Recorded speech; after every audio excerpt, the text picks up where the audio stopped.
of Going All In, Get the Edge You Need to Succeed. I'm Dr. Erin McKinley, and today we have another awesome spotlight session with Gaba from the City University of New York School of Public Health and Health Policy Dietetic Internship Program. All right, and welcome to the podcast. To get this episode started, episode 50. This is a big milestone for me. To get this episode started, give us a little bit of an introduction to you, your journey to RD, and how you landed at City University of New York. Hi, my name is Dr. Gaba, and it's quite a mouthful to say all of that. My journey to being in this position and being a registered dietitian started when I was 13 years old. I went to the 4-H Congress at Cornell University entirely because my best friend Geauxing was going to the 4-H Congress, and I wanted to do everything that Geauxing did. And when we got to the Cornell campus in Ithaca, which was where the Congress was being held, our troop leader pulled out all of the topics that they were discussing and chopped up the program, put all the titles in a hat, and had each of us pull out a title of which lecture, which program we were going to go to. And when I reached into the hat, I pulled out a slip that said, Martha Mapes Nutrition, Martha Van Rensselaer Hall. And so that's where I went. And when I met Martha Mapes, she was literally the smartest person I had ever met up to then in my 13 years of living. And I decided that I was going to be her. I want to be Martha Mapes. I want to be a nutrition professor. And this is my calling in life. And I went home and told my parents that I was going to go to Cornell for my undergraduate degree, and I was going to go be a professor of nutrition someday. And they were like, yeah, sure. My grades were not that great in high school, but when I had that goal set for me and I really knew what I wanted to do, I started working really hard, especially in the science courses, and my grades went up, and I went to a program at the local community college and took more science courses and tweaked myself up as much as I could to apply to Cornell. And I got accepted there and did their nutrition degree, bachelor's degree. And then I didn't finish my RD courses. I had like 2 courses more to do. And I was like, I'm just going to go get a job, but I want to work now. And, President Carter, dating myself, but President Carter had started a lot of nutrition education programs and a lot of things were expanding, and I was going to go work and do that. And then we all know what happened after that. Carter wasn't president anymore, and all of those programs got chopped really a lot. So there was no jobs for people with a bachelor's degree in community nutrition that didn't have their RD. So I decided to get a master's degree, and I went to Russell Sage College, which was nearer to my home. I was living with my parents, working part-time, getting my master's degree. Got my master's degree, and I met somebody there that said, hey, if you have a master's degree and you finish your RD courses, you can do a 6-month post-master's work experience to get qualified to sit for the RD exam, which seemed like a really great idea for me because I wanted to get a better job. And I was missing 2 courses. And as it just happened, there was a brand new nutrition program starting at Russell Sage where I was getting my master's, where I could take those 2 courses. So there was like all of 6 of us in that program. I took my 2 missing courses, submitted everything back to ADA, which was what it was called at the time, and got my qualification, finished my master's degree, and then I needed to do 6-month post-master's work experience. Well, in the interim, I got accepted to the doctoral program at Teachers College, so I moved to New York to do that. And then I started working at St. Luke's Hospital, and the manager there said, hey, you're working as a diet technician, but you've got a bachelor's degree. You should just do the RD. And I was like, well, I need to do this pre-planned work experience. And I talked to her about it, and she said, okay, we can set up that program. And I typed out all of my activities. I had to write everything up for myself, come up with my own program plan, which was great preparation for being an internship director someday, because I had to learn all about competencies and activities and how to score your hours and have people sign off and have preceptors. I set all that up for myself, and I was almost done. I was like 2 projects away from done when I suddenly found out the shocking news that the person who was supervising me had quit her job and eloped with a sailor that she met during Fleet Week. So I was like, oh my God, my life is ruined. What am I going to do? And fortunately for me, the food service manager was also an RD, and she was willing to take over for me and supervise my practice experience for those last couple of projects. And she like totally saved my career. So I was eternally grateful to her and saying, you know, if this person would save my chance to be an RD, then I should really, you know, value that and maybe try to pass that on to other people. So got my RD, ended up working at New York Presbyterian Hospital for 18 years, went from unit to unit there, doing pretty much every possible thing I could do there, learned as much as I could. And then in the interim of that, finished my doctoral degree at Teachers College, and then said, well, what's next? And as it happened, somebody I knew found out that Hunter College was looking for an adjunct instructor. And I was willing to do that and sort of short notice, pick up a course. And I really liked it. And I thought it was great. The students seemed to like me. I liked teaching. And then by the time I was done with my semester of adjuncting, I found out that they had an opening for an internship director there. And I went to interview with them. And, you know, the rest was history. I've been running internships since 2008. So that's my long twisting story of getting here, from following my friend to the 4-H Congress to being an internship director, and then founding another internship and taking that through accreditation. And we just got our final accreditation last week. So we're good to go. All right. You did not underestimate the windiness of that story. I'm glad. I told you it was windy. And the fact that other people just agreed to help me at times when I really needed it, I think is something that I'll just always value. Yeah. So I'm going to let you jump into your presentation about your internship. Okay. Well, the program that I operate now, that I built from scratch, is the Dietetic Internship at the City University of New York School of Public Health. So we have two different locations. One is at our offices at 55 West 125th Street. So we're in New York City in Harlem. And we also are online. So we have all of our program materials virtually as well. We just got accredited, as I said. And here's our mission statement. We prepare entry-level registered dietitian nutritionists in a collaborative and accessible environment to provide nutrition care and services for diverse populations of New York City, nationally, and the world. We provide interdisciplinary practica and didactic experiences that prepare interns to attain entry-level competencies in nutrition therapy, food service systems management, community nutrition, and public health nutrition.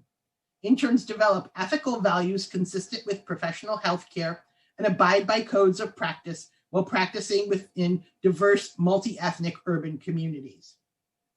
We have two program goals. One is to prepare graduates for employment as entry-level registered dietitian nutritionists, and to prepare graduates who are competent in population-based nutrition and dietetics practice. What is unique about this program? It's integrated into the CUNY School of Public Health, which includes specialized rotations in informatics, research, and food policy. And these are all really important elements of public health. We have faculty that are experts in all of these things, and we have the Food Policy Institute, where interns do their policy rotation. We have two tracks. One is the on-site traditional track, and the other is an online distance track. We also have a Master of Public Health degree available in public health nutrition and provide extensive test preparation for the RD exam. So I want to talk more about the distance track because that's the one we're most likely to have in second round matching. The application fee for our program is $100, and this is make the check payable to CUNY School of Public Health, mail it to me. There's my address. If you're watching this podcast, you can do a quick screenshot of the address. This is our non-credit tuition and fee for distance interns, and you'll see this is really quite reasonable as compared to other programs. This is for the full program, not by semester. So the total cost is $4,150. And that would be payable in September when you start the program. What do we look for in applicants? I say the 3 R's. Recent, within the past 3 to 5 years. So what have you been doing lately? Relevant, community and public health nutrition. Are you interested in doing the things that we do? And real, substantive and significant achievements. the caliber of what you've accomplished so far. I'm not really looking for somebody that did the grocery list of like 5 minutes in a hospital and 5 minutes at WIC and 5 minutes at the food bank and, quickly do everything so they can check off and say they had experience. What did you do that was really substantive, and kind of where do you live? And recent, we want to have interns that have graduated from their most recent educational program, whether it's a bachelor's or master's degree, or completed additional academic coursework within 5 years of application, as per the date on their most recent transcript, or alternatively, present documentation of ongoing professional work experience and continuing education in food and nutrition, both occurring within 6 months of application to the internship. We get a lot of older people applying to this program that maybe have been working somewhere as a DTR or working for a WIC program or some other organization where they maybe have been out of school for quite a long time, but they've kept up with the profession, they've done continuing education work, and really are involved in the practice. So even if their education is more than 5 years ago, they still have been active. And that's what we really want to see, that they're still connected to nutrition, that they didn't go off and do something entirely different for 10 years and then suddenly swing around and say, I want to be an RD now. You need to be somebody that's active and aware of things that have been changing in the profession and just up to date on your practice knowledge. And then relevant, we review applications with an eye towards who would benefit the most from what we offer. An internship focused on public health nutrition. So do you have public health related work or volunteer experiences? Do you belong to the Academy's public health practice group? Do you have an interest in public health as a career goal? And then your reference letters describe your strengths that are also consistent with the skill set we look for in public health nutrition. And real, we look for your most significant achievements. Since GPA is an indication of academic achievement, applicants with a GPA of less than 3 are unlikely to be ranked high enough to match to our program. We really do look at their GPA, but that's not the only thing that matters. I care about the story. Have they overcome personal and professional obstacles, creating something valuable to an organization, making a significant contribution to a public health related event? What do you do? Some people are just not very good academically, but in actual practice, they do much better, and vice versa. So we really look at the whole application. And what do people say about you? How well do your reference writers know you? And how well can they speak to your interest and qualification for a career in public health nutrition? If the person that's writing their reference letter is somebody, say, that they were a babysitter for when they were an undergraduate, and they're like, yeah, they were really good with kids, but there's no relevance to their career there. I mean, maybe they're a really great person. Maybe they always were on time for their work shift or whatever at the place that they worked. But what does it really say about their qualification to be an intern? Likewise, if somebody was in a course where there were like 300 students and the person who taught the course writes a reference letter that just says, so-and-so was in my class and she got a B+, so she was a pretty good student, I guess. That doesn't really tell me anything about you either. So we really want reference letters from people that know you and can speak to your qualifications. And I really don't care who those people are. Some programs want like a reference letter from their clinical professor and someone that they work for and like really specific. I really care more about, do they know you? Our program length. Orientation is virtual and it's scheduled for the week after Labor Day each year. That is because I don't remember what dates the day after Labor Day is, so I don't have to like worry about it. It's on my calendar, Labor Day. The Tuesday after Labor Day is orientation. It runs through the fall and spring semesters, including the January intersession. You don't get a month off there. And interns requiring more time to complete the program may be scheduled for additional time. And this seems to be something that's especially happening during the pandemic, where people having challenges with their rotation sites. We don't kick you out if it's the date on the calendar that says the program should be over. If you need an extra month to finish things up, that's totally fine. This is our rotations. We have a clinical rotation for 12 weeks, food service for 5 weeks, food and nutrition policy 2 weeks, informatics 1 week, public health research 4 weeks, and community and public health 10 weeks. This is our list of assignments. I'm not going to read through all of these, but you can see that they're spread out pretty much throughout the different rotations and different things that we ask you to do that help to meet the competencies for those rotations. The internship has been completed when you've successfully finished all of the required supervised practice rotations and program assignments. Upon completion of the internship, a verification statement will be issued. One important feature of our program is that we offer prior assessed learning credit. So it's credit for attainment of supervised practice competencies awarded for experiences comparable to those of dietetic interns that have taken place after the completion date given on the didactic program in dietetics verification statement and before the start of the internship term. Applications for PAL credit are submitted after matching to this internship, and documentation of all the activities is required. Pre-assessment of PAL activities in advance of application and matching is not allowed because I would be doing hundreds of these and it's a little bit laborious to go through and read everything that the person has done and documented and then say what it's equivalent to in the program. But this is a great way for people who've been maybe out of their DPD program for a few years. Maybe they've been working in food service or WIC or some other program that is comparable to what a dietetic intern would be doing. They can deduct some of that time from the hours that they need for the internship.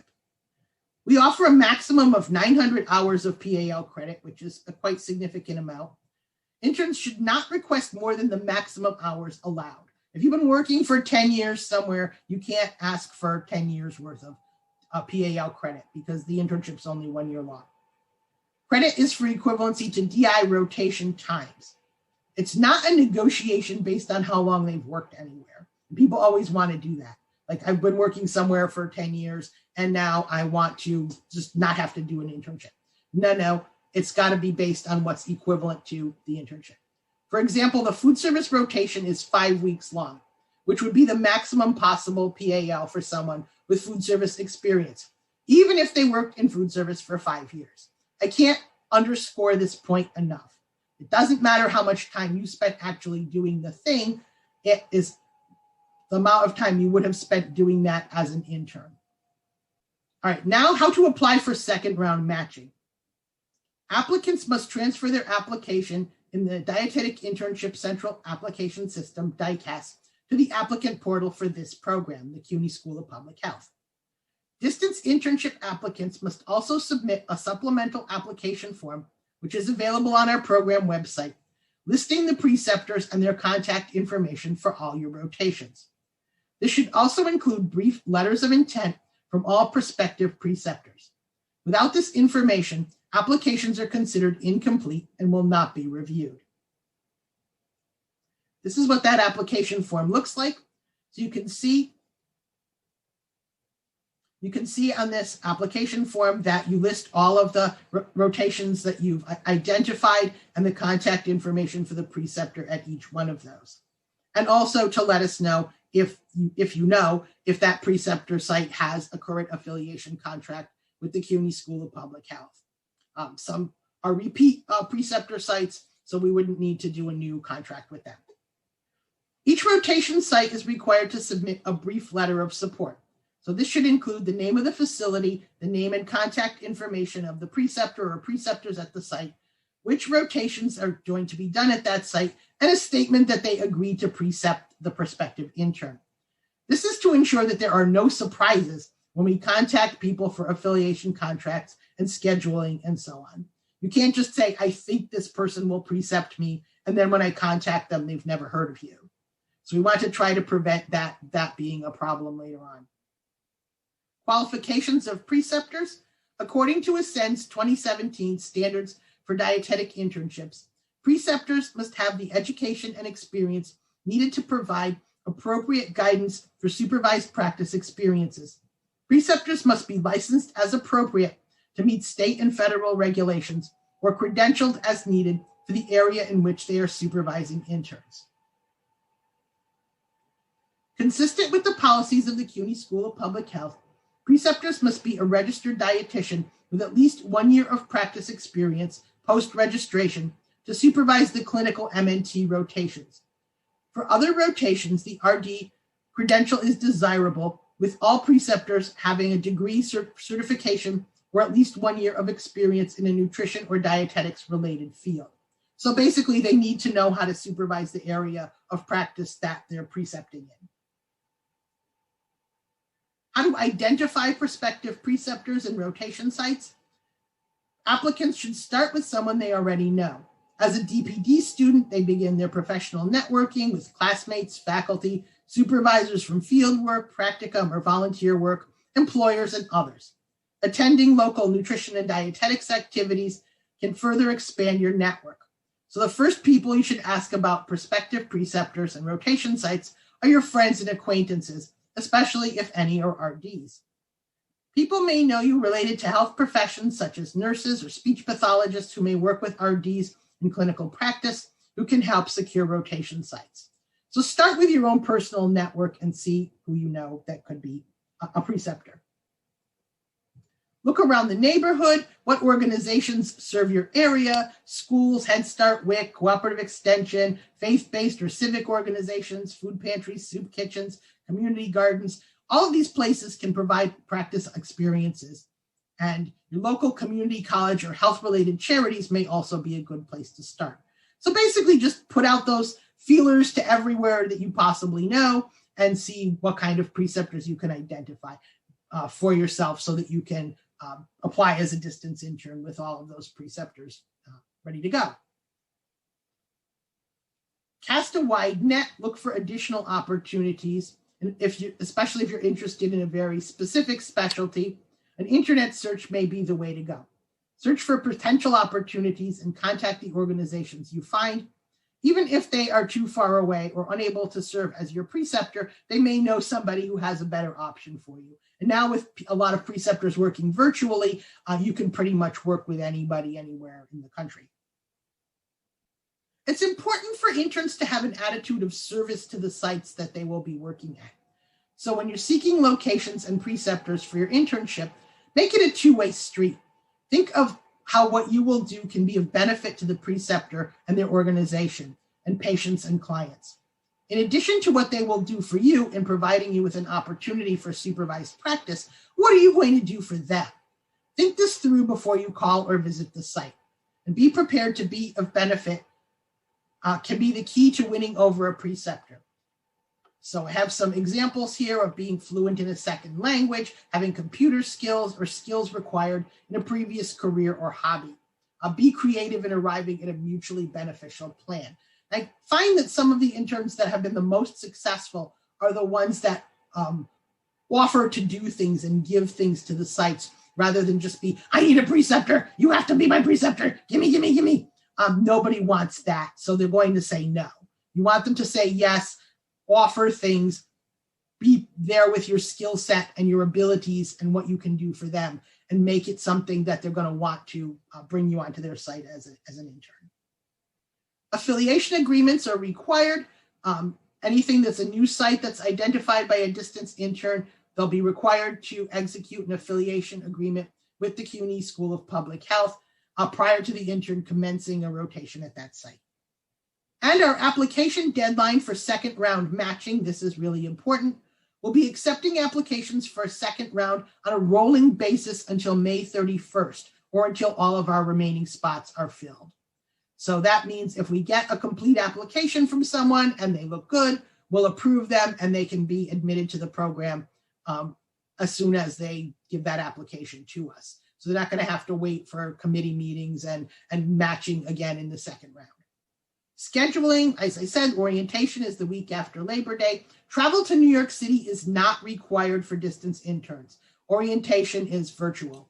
And distance interns set up their own schedules with their preceptors for mutually agreed days and times. So people always ask me, can these sites be flexible? Can you do weekends? Can you do 4 days a week? Whatever your preceptors are willing to schedule with you, whatever works for them and you, it's mutually determined. And I pretty much stay out of that part of the process.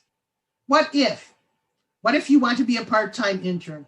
What if you want to work at a paid position during your internship? What if you're pregnant during the internship? What if you want to take graduate courses during the internship? These are some really common questions. And my answer is always, it depends. The internship is considered a full-time program. We do not have part-time spots. PAL credit, however, can reduce the amount of time that's needed to work at your rotations. Brief leaves can be given for personal or medical issues, but interns are expected to complete the program within 13 months. Taking additional academic coursework during the internship is strongly discouraged. You're going to be very busy as an intern. You really need to have that time to devote to your internship work. If you're taking courses at the same time, experience has told me this really is very challenging, and it usually results in the person taking an incomplete in their course or taking extra time to finish the internship. And neither of those things is something you really want. So preventing the person from overloading their schedule and having problems in the internship. There's only 24 hours in a day, and interns are human, and they have to kind of be controlled a little bit from overscheduling themselves or being more ambitious than is realistic. So that's why we say no to these things. And for further information, you can see our website, and here's the URL for our internship. I'm going to keep this up for a minute so you can take a screenshot of that and check out our website. All right, so I'm going to jump into the 5 questions that I ask all the programs that come on the podcast, and these were put together with the help of my students to make sure that I was asking what students really want to know the answers to. And so my first question is, what is one thing in particular that you just really love to see when you're reading an applicant's personal statement? What I really love to see is that they've done their homework. They describe why they think our internship is the right internship for them. And I really want my interns to be happy and feel like the program that they've matched to is the right one for them. When I see somebody's essay that's just, I want to be a dietitian, and it doesn't say why this program, why public health nutrition, why this matches up with your career goals. If I see somebody's really thorough about that, and they've really like read our website and know the materials for the program and know what everything's about, that's a big plus. All right. Well, the next question, you touched on this a little bit in your presentation about resumes not being laundry lists. So how do you feel about that kind of unwritten rule that a lot of internships require a 1-page resume? Are you a little bit more flexible? I really don't care how many pages it is. It should be an accurate reflection of their life experiences. So somebody that's like a new undergraduate that just finished their bachelor's degree, I wouldn't expect more than 1 page.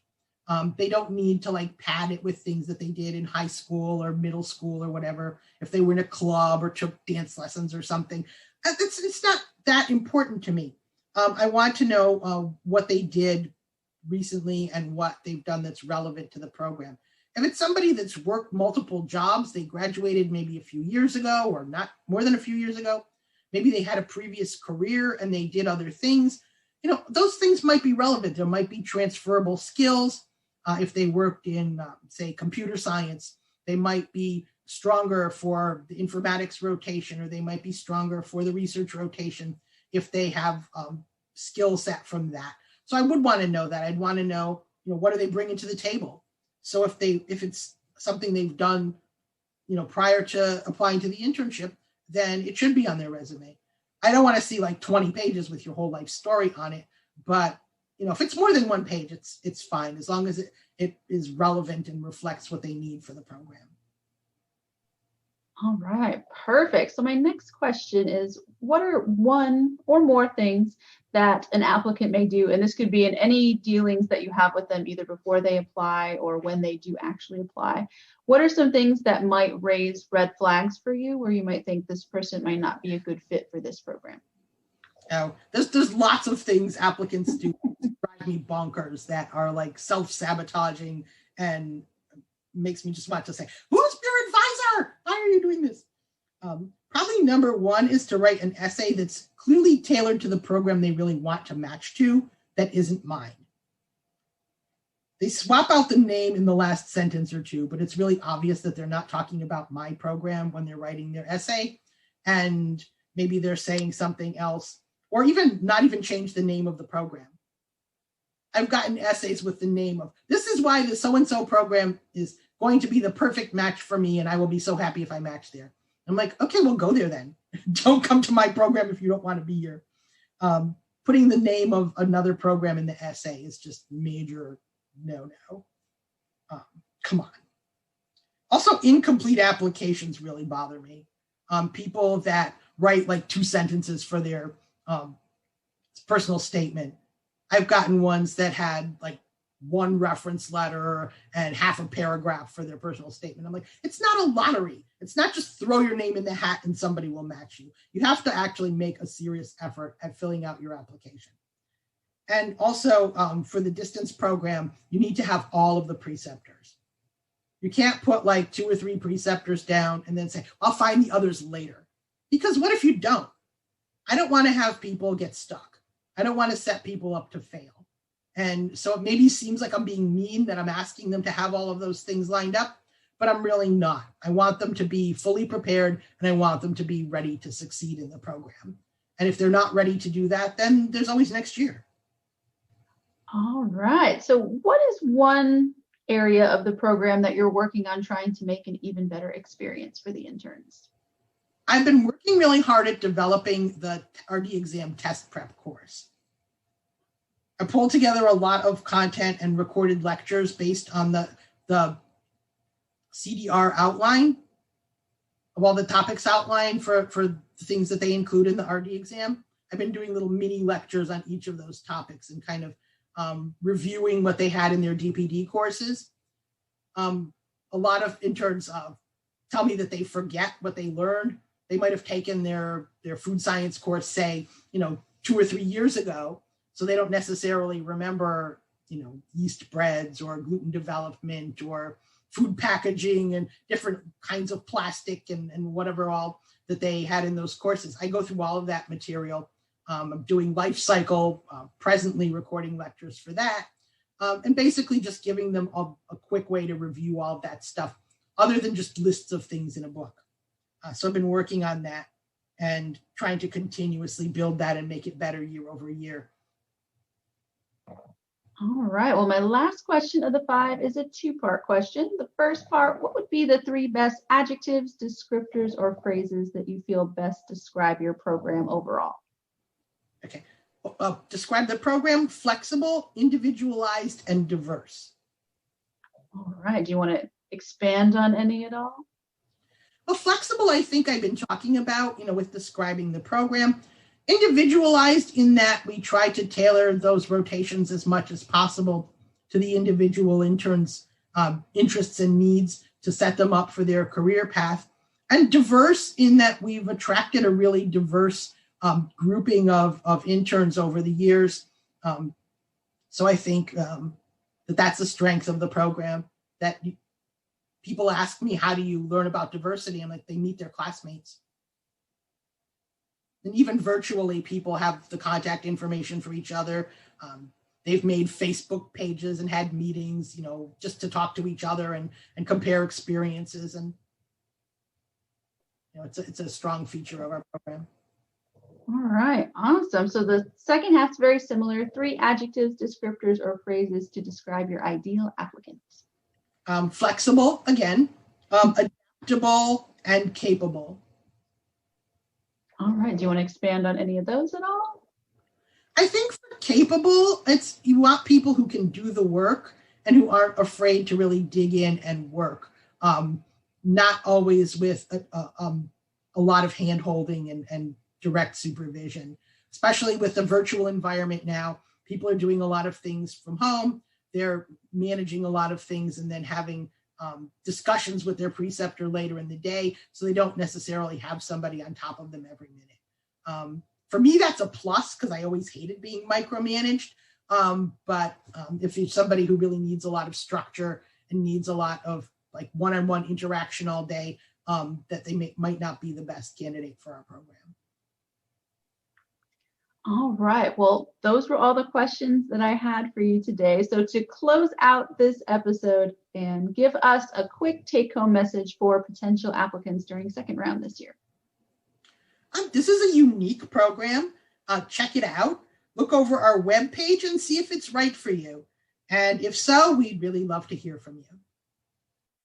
All right. Thank you so much, Anne, for joining me for this episode. And for those at home who would like some more information on the program at CUNY School of Public Health in New York and their distance track, I've included the website link to their program in the description below this video.